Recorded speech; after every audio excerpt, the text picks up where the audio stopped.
Chapter 16 Fat. The giant bird had its sights set on Elle, who had just grabbed its full attention by whistling at it, as instructed by the mysterious voice they had just heard in the basement walls.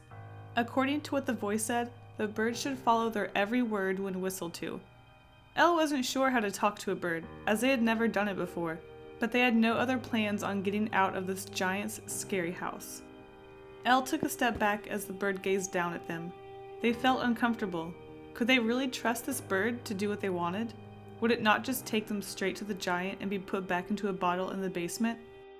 Elle clenched their fist and stood up straight, staring at the bird with authority in their eyes. Elle pointed at the bird and then down at their feet, signaling for the bird to come to them. The bird's eyes widened for a moment and then it started to stir. It hopped over to the cage's door and started pecking at the latch, keeping it securely closed, which didn't seem to stop the bird at all, for it had opened the door without much of a struggle in a matter of seconds of pecking at it.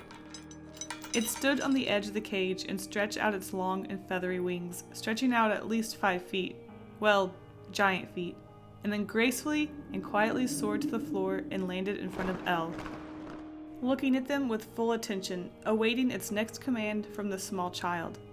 Elle pointed to herself and then up the stairs which led from the entrance room to the hallway on the 2nd floor.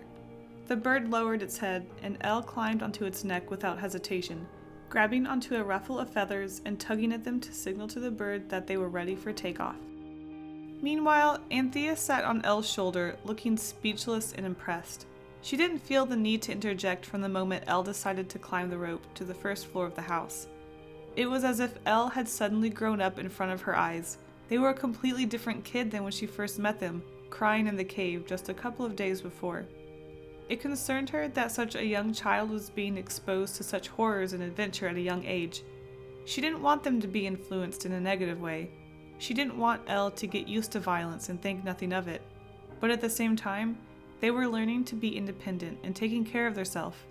Elle was starting to make their own decisions and she felt proud of them, as if she were their mother.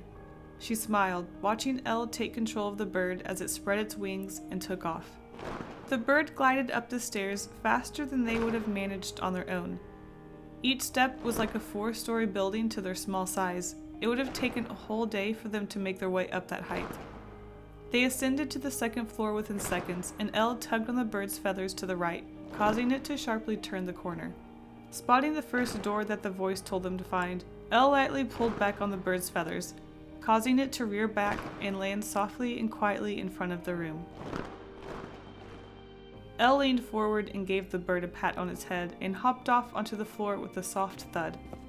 The door to the room was closed, but thankfully they were so small they could slip right under the crack and into the room with no problem at all. Elle got on all fours and slipped under the door. Once on the other side, they stood up and gasped. What stood in front of them was another one of those muscular cats they had ran into a couple of days ago in the woods. Except, this one looked different. Instead of being fit and prepped for battle, it was very fat, not muscular, and it didn't have any weapons or gear. It stood there, poised for action. But once it looked Elle up and down, it turned on its heel and started to walk away, turning into a giant fat cat and jumping onto the bed in the corner of the room, settling down for a nap. "Don't mind him. He's an old retired warrior cat who likes to keep me company," a voice said from the direction of the bed. "I'm glad you made it safely. Come over to the bed, would you?" Without hesitation, Elle started towards the bed at a decent pace. Approaching the corner of the bed, they surveyed a way up. Thankfully, the bedding was trimmed with lace, which made for a very effortless climb up to the top. It took a few minutes because of their size, but it was easy nonetheless. Elle rounded the edge of the bed and stood up on its fluffy surface.